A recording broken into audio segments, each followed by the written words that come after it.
आज तक जब भी कभी अपने नामांकन किया गया तो मेरे नेता, मेरे पिता आदरणीय पासवान जी इधर हो जाइए, हमेशा मेरे साथ रहे।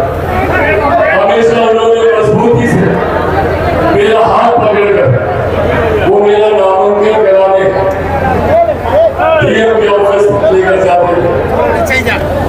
पिछली बार जब जल्दी से मैं नामांकन भर रहा वो तस्वीरें आज भी दिमाग में घूमती थी। उनका स्वास्थ्य बहुत ठीक नहीं, पर उसके बावजूद कलेक्टर ऑफिस तक चलकर जितना रास्ता वो पूरा रास्ता चलकर गया। डॉक्टर ने उनको हिदायत दी थी कि बहुत उनको पैदल नहीं चलना स्वास्थ्य की वजह से, पर उसके बावजूद बिना कुछ सोचे मेरा हाथ पकड़े और हाथ पकड़ कर हमको नामांकन कराने के लिए आज जिंदगी में पहली बार जब मेरे नेता मेरे पिता के बिना नामांकन कर रहा हूं।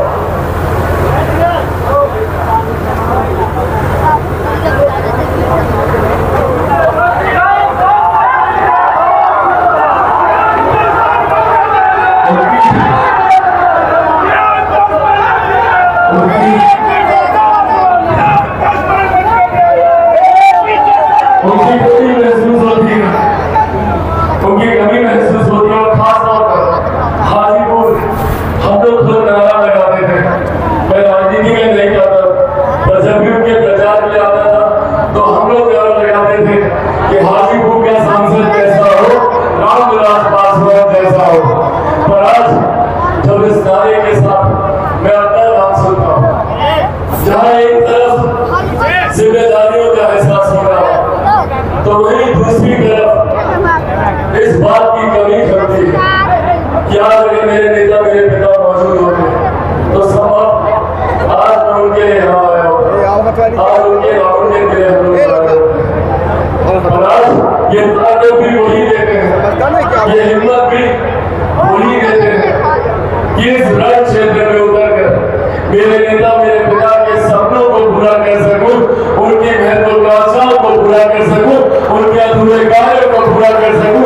ये ताकत आज मेरे पिता ही मुझे दे रहे और इसी लक्ष्य को पूरा करने की सोच के साथ आज आप लोग के बीच आया। आप लोगों के बीच मैं कोई नेता बनकर मैं कभी नहीं था आप लोगों के नेता, मैं आप लोगों के हमेशा बेटा हूं। जितने बुजुर्ग हैं, जितनी महिलाएं हैं, जिनकी गोद में मैं बचपन में खेला, वो बुजुर्ग जिन्होंने अपने हाथों से मुझे खिलाया है बचपन में, जब होश भी नहीं था, जब राजनीति का रंग मुझे समझ में नहीं आता था, तब मैं पिताजी के साथ आता था और बाबा आप सब लोगों से मेरा परिचय कराते थे। मेरे तमाम युवा साथी उस वक्त जो मेरी उम्र के बच्चे थे, छोटे थे, आप सबके साथ मैं खेला। मेरे प्रेस मीडिया के तमाम साथी जब मुझसे पूछते हैं राजनीतिक सवाल हाजीपुर को लेकर, मेरे पास कोई जवाब नहीं। और आज मैं आप लोगों को बोल रहा हूँ, मैं हाजीपुर में नेता बनने, सांसद बनने नहीं, मैं हाजीपुर में आप लोगों के बेटा था, आप लोगों का भाई था, वही रिश्ता बनाने आया हूँ और वही रिश्ता हमेशा तमाम मेरे बुजुर्ग मुझे अपना आशीर्वाद दे, तमाम मेरी माताएं मुझे अपना आशीर्वाद दे, तमाम मेरे युवा साथी कंधे से कंधा मिलाकर मेरे साथ चले, मेरे नेता के मेरे पिता के सपनों का हाजीपुर बनाने के संकल्प के साथ निकला। मेरे पिता से जितना हाजीपुर के लिए उन्होंने किया, आज भी मुझे गर्व होता है। देश तो क्या, दुनिया के किसी भी कोने में जाता हूँ तो हर कोई मेरे नेता को हाजीपुर की वजह से पहचानता है। देश दुनिया विदेश में भी कहीं जाता हूँ तो लोग मेरे नेता को जानते हैं कि वही नेता जो हाजीपुर से Guinness book of world record में अपना नाम दर्ज कराकर जिनकी जीत हुई थी। और आप लोगों ने एक बार नहीं, 2 बार मेरे पिता को ये सम्मान देने का काम किया। बदले में उनसे भी जितना बढ़ा वो उन्होंने आपके लिए किया। अपने जीवन की अंतिम सांस तक वो प्रयास कर रहे हैं कि कैसे आप लोगों के लिए, आप लोगों की सेवा कर सके, कैसे आप लोगों के सपने को पूरा कर सके, आप लोगों की उम्मीदों पर खरा उतर सके। अपने जीवन के अंतिम दिनों तक भी उनको इसी बात की चिंता रहती है। इसीलिए ये मेरा उत्तरदायित्व बनता था। कई लोगों ने कई तरीके की राजनीतिक लड़ाई, कई तरीके के आरोप प्रत्यारोप, एक लंबा संघर्ष पिछले 2.5-3 सालों में मैं झेल रहा हूं।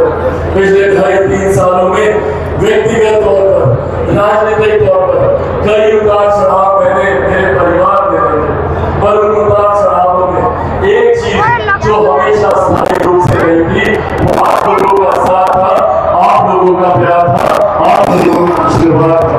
मुझे याद है वो दिन जब मेरी जिंदगी की सबसे बड़ी घटनाओं में से एक, जब मेरा परिवार, जब मेरी पार्टी टूटी, 13 जून 2021 की वो रात, जब रातों रात मेरे पैरों तले जमीन खींचने गई थी, जब मुझे नहीं पता था कि मेरे भविष्य में क्या है। मैं ये तक भी नहीं जानता था कि आने वाले दिनों में मेरा कोई राजनीतिक वजूद बचेगा कि नहीं बचेगा। जिस तरीके से सब कुछ मुझसे छीन लिया गया, मेरी पार्टी, मेरे तमाम सांसद, मेरा परिवार, मेरी पार्टी का वो चुनाव चिन्ह जो मेरे पिता ने बहुत मेहनत से संजोकर उसको आगे बढ़ाने का काम किया था, जिस घर में मैं 34 साल से रहता था, रातों रात उस घर तक को भी हम लोग को खाली करना पड़ा। ये तमाम परिस्थितियों से जूझते उसके बाद जब मैं पटना सबसे पहली बार आया तो सीधा यहाँ हाजीपुर आया, और उसके बाद जिस तरीके से आप लोगों ने मुझे प्यार आशीर्वाद दिया, ना मुझे पिता की कमी महसूस हो रही थी, ना मुझे मेरे परिवार की कमी आप लोगों ने महसूस हो रही थी। ये वो रिश्ता है आप लोगों के साथ, ये वही रिश्ता है जो आप लोगों ने मेरे नेता, मेरे पिता आदरणीय रामविलास पासवान जी के साथ भी बनाया था। और आज जब आप लोगों के बीच आया हूं, मैं ज्यादा कुछ आप लोगों से नहीं कहूँगा, मैं बस इतना आग्रह करूँगा, अगर आप लोगों को मुझ पर विश्वास करता है, अगर आप लोगों को मुझ में मेरे नेता, मेरे पिता आदरणीय रामविलास पासवान जी की छवि दिखाई देती है, अगर आपको लगता है कि मैं उन्हीं का अंश हूँ, उन्हीं के संस्कार है मुझ में, और उन्हीं की तरह अगर मैं आप लोगों की सेवा कर सकता हूँ, तो दिल खोल कर मुझे अपना प्यार, अपना आशीर्वाद दीजिएगा। यही उम्मीद मैं आप लोगों से रखता हूँ। साथियों, आज जब हम लोग नामांकन के सभा में मौजूद हैं, देश में लोकसभा के चुनाव हो रहे, और ये लोकसभा में 2 चरण के चुनाव हो चुके हैं, और इन दोनों चरण के चुनाव में एक बात स्पष्ट है कि मौजूदा प्रधानमंत्री जी 4 जून के बाद तीसरी बार देश के प्रधानमंत्री बनने जा रहे हैं। इसमें कहीं कोई संदेह नहीं है, इसमें कहीं कोई शंका नहीं है, और जरूरी है साहब, हमारे प्रधानमंत्री जी का तीसरी बार देश का प्रधानमंत्री बनना जरूरी है। जरूरी है जिस तरीके से पिछले 10 सालों में हमारे प्रधानमंत्री जी ने देश की अर्थव्यवस्था को मजबूत करने का काम किया। पहली बार देश में कोई एक ऐसे प्रधानमंत्री है जिन्होंने 2047 तक भारत को विकसित देश बनाने का लक्ष्य रखा। पहली बार कोई प्रधानमंत्री ने जमीनी स्तर पर कार्य करना शुरू किया भारत को विकसित देश बनाने को लेकर। आज से 1 दशक पहले अपने से कोई नहीं जानता था कि भारत की अर्थव्यवस्था कौन से पायदान पर है, पर आज हम लोग को गर्व होता है कि दुनिया में भारत की अर्थव्यवस्था 5वें नंबर पर है। ये सम्मान देने का काम हमारे प्रधानमंत्री जी ने किया। कुछ लोग कहेंगे अर्थव्यवस्था अर्थशास्त्रियों का विषय है, हमें, पर साथियों, जब एक देश की अर्थव्यवस्था मजबूत होती है तो हर राज्य का राजस्व बढ़ता है। जब राज्य का राजस्व बढ़ता है तो हम लोग के क्षेत्र का आर्थिक विकास होता है, और जब क्षेत्र का आर्थिक विकास होता है तो प्रति व्यक्ति आय में इजाफा होता है, हर गरीब व्यक्ति के हाथ में ज्यादा कमाई आती है।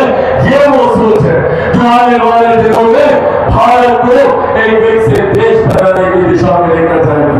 आज से पहले किसी प्रधानमंत्री ने महिलाओं के सम्मान की चिंता नहीं की, किसी प्रधानमंत्री ने महिलाओं के लिए शौचालय बनाने का काम नहीं किया। छोटी जरूरत पर कितनी बड़ी जरूरत है उस गांव में रहने वाली महिलाओं की, उनके लिए उज्ज्वला योजना थी। आज आयुष्मान कार्ड की वजह से देश में कोई गरीब व्यक्ति ऐसा नहीं है जो आर्थिक अभाव में इलाज से वंचित रह जाए, ये सोच हमारे प्रधानमंत्री आदरणीय नरेंद्र मोदी जी की है। जहां एक तरफ उन्होंने सरहद से हमारी सीमाओं को भी उन्होंने सुरक्षित रखने का काम किया, तो वही अंतरिक्ष के माध्यम से कैसे हमारा देश विकास की राह पर आगे बढ़ सके, इस बात की चिंता भी हमारे प्रधानमंत्री जी ने की।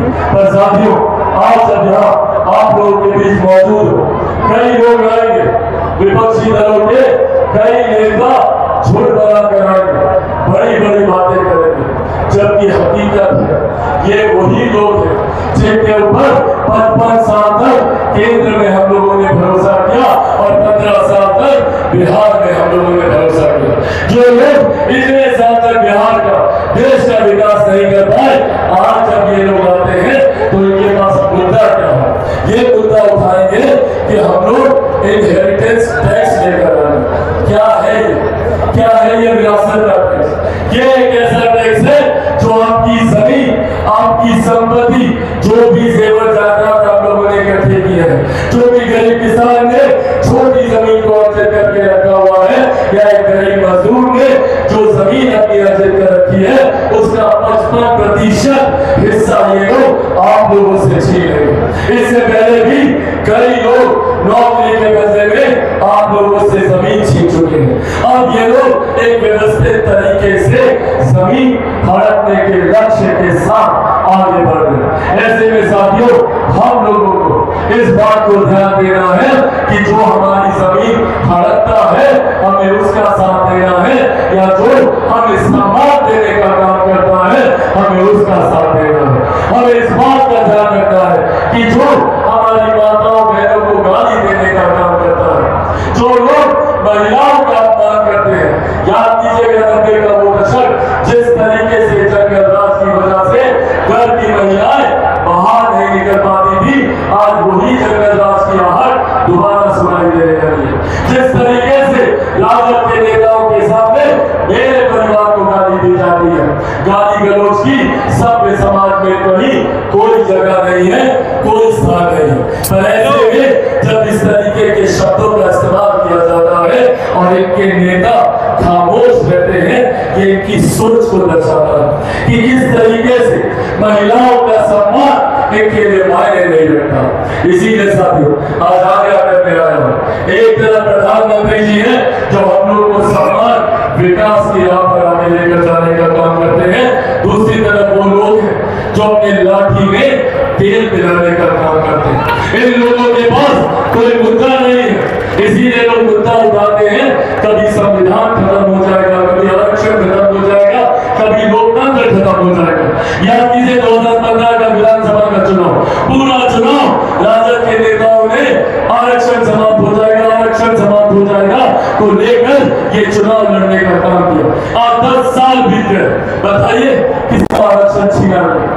ये डराने की राजनीति करने का काम महागठबंधन के लोग करते हैं, इससे सावधान रहने की जरूरत है। जिस तरीके से राहुल गांधी जी झूठ बोलने का काम करते हैं, और ये बार बार मेरे प्रधानमंत्री ने हर मन से इसको दोहराने का काम किया, आदरणीय गृह मंत्री अमित शाह जी ने हर मन से दोहराने का काम किया।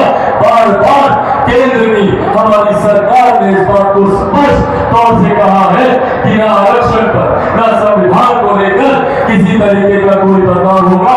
और आज आप लोगों के सामने हाजीपुर की इस धरती पे खड़े होकर मैं मेरे नेता, मेरे पिता आदरणीय रामविलास पासवान जी के संघर्षों की कसम खाकर आप लोगों को ये विश्वास दिलाता हूँ, ना संविधान को कोई खतरा है, ना आरक्षण को कोई खतरा है। हमारी सरकार ने जात पात धर्म मजहब से उठकर तमाम तरीके की गरीब जन कल्याण की योजनाओं पर काम किया। आज की तारीख में, और इसका श्रेय में मेरे नेता, मेरे पिता आदरणीय रामविलास पासवान जी को दूंगा। आज भी देश में प्रधानमंत्री गरीब जन कल्याण योजना के तहत 81 करोड़ लोगों को मुफ्त में राशन दिया जा रहा है।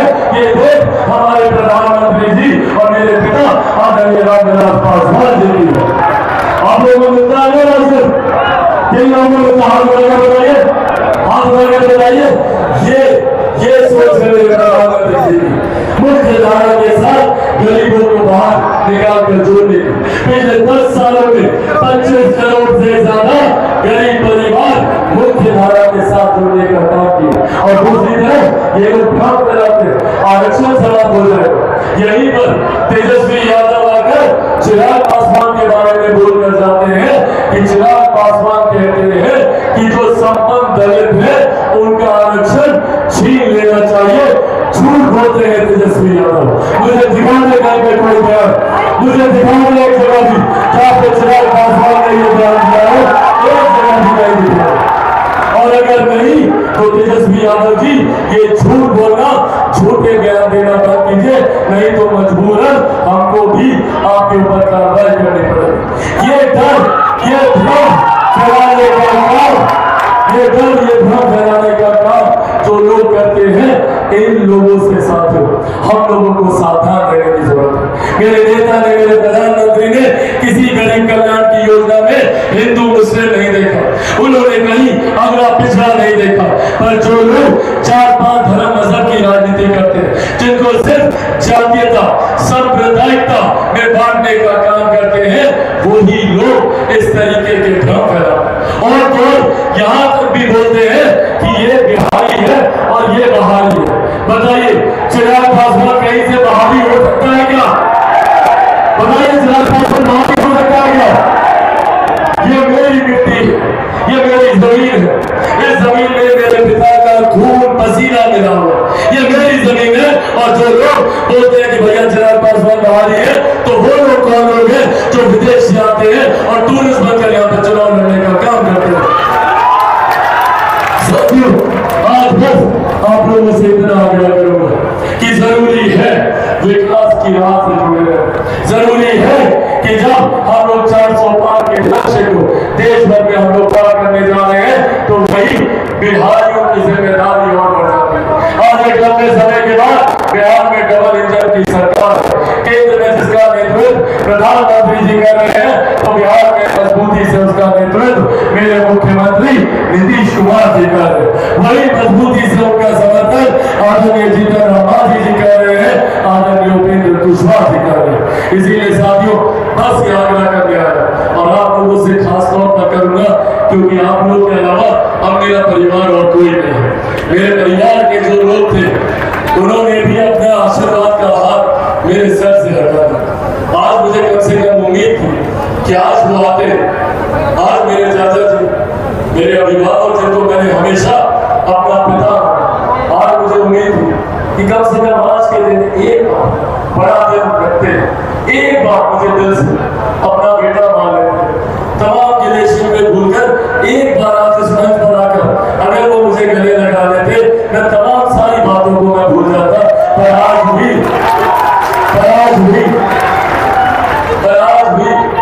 उन्होंने मुझसे वही नफरत बरकरार रखी। मेरे लिए वो बड़े हैं, मेरे लिए वो आदरणीय हैं, मेरे लिए वो सम्मानित हैं। वो मुझे अपना बेटा माने नहीं माने, मेरे लिए वो हमेशा पिता तुल्य रहेंगे और उनके लिए मेरे मन में हमेशा से वही आदर, वही सम्मान रहेगा।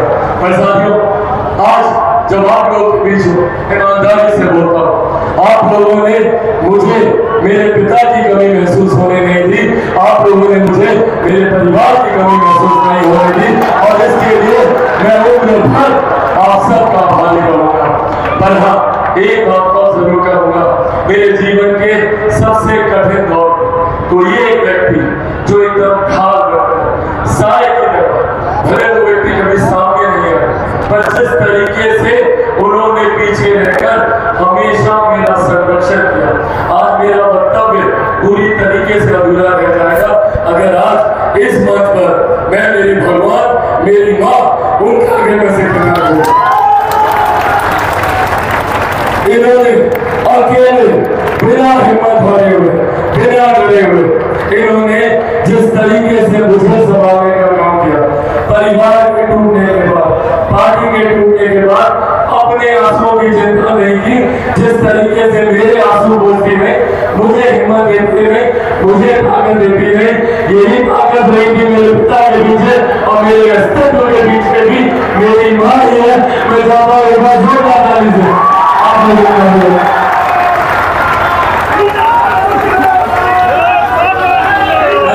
एक लाइन में बोलती नहीं मुझ पर, मैं चाहूँगा एक लाइन बोले। मैं आजीपुर की जनता से अपील करना चाहती हूँ, जैसे आपने मेरे पति को यहाँ आशीर्वाद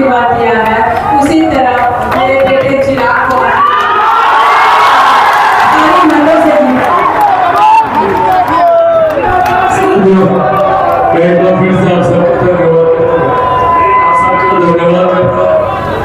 आप लोगों ने इतनी धूप में, मैं समझ सकता हूँ 6 घंटे से भी ज्यादा हो गया, 6 घंटे से जिस तरीके से आप लोगों ने धूप गर्मी धूल मिट्टी की परवाह की, जिस तरीके से आप लोग यहाँ पर खड़े रहे, मेरे लिए ये प्यार की बात है। आप लोगों ने इतना मुझे सम्मान दे दिया, मैं अपने आप को इसी में बहुत सौभाग्यशाली मानता हूँ और मैं तमाम